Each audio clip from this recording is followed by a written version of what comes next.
சமூக வலைத்தளங்களில் நாளுக்கு நாள் நடக்கும் அக்கப்போர் தாங்க முடியவில்லை. 4 செவத்துக்குள்ளே உட்காந்து உலகத்தில் என்ன நடக்குதுன்னு தெரிஞ்சுக்கிறது நல்லது தான். ஆனால் அதே நேரத்தில் தேவையில்லாத விஷயங்களை இந்த சமூக வலைதளம் மூலம் பரப்பப்படும் போது உண்மையிலேயே எதுக்குத்தான் இந்த தொழில்நுட்பம் இப்படி இருக்கிறது என்று தோன்றுகிறது. இப்படித்தான் சமீபத்தில் இணையதளத்தில் பார்த்து கடுப்பான விஷயம்தான் யூடியூபர் இர்ஃபான் பற்றி பேசியிருக்கும் கருத்துக்கள். விஜய் டிவிக்கு குக்கு வித் கோமாளி நிகழ்ச்சியில் 5வது சீசன் கோலாகலமாக தொடங்கிவிட்டது.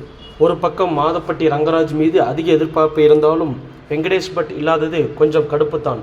பாண்டியன் ஸ்டோர் சீரியல் ஃபேவரட் மருமகள் சுஜிதா இந்த சீசனில் இருப்பது பெரிய ப்ளஸ்.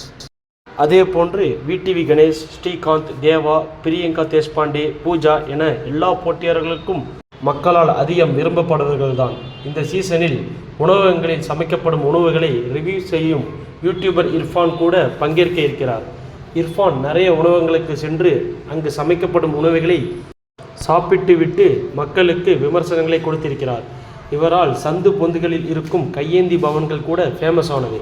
அது மட்டும் இல்லாமல் நட்சத்திரங்களுக்கு சமைத்து கொடுத்து அவர்களை பேட்டி எடுப்பதும் வழக்கம். அது மட்டும் இல்லாமல் சில நேரங்களில் குடும்பத்தோடு சமைத்து அதை வீடியோவாக போடுவார்.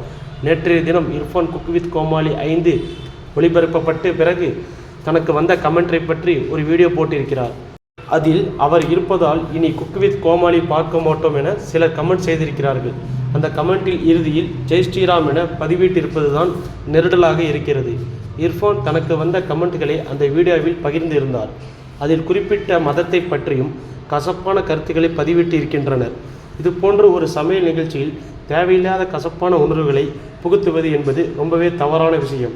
நமக்கு பிடித்தவர்கள் பிடிக்காதவர்கள் என்று பெரிய லிஸ்ட்டு நம் மனதில் இருக்கும். ஆனால் அதற்காக மத உணர்வுகளை அதில் கொண்டு வருவது ரொம்பவே ஏற்கத்தகாத விஷயம் என்று கூறி வருகின்றனர்.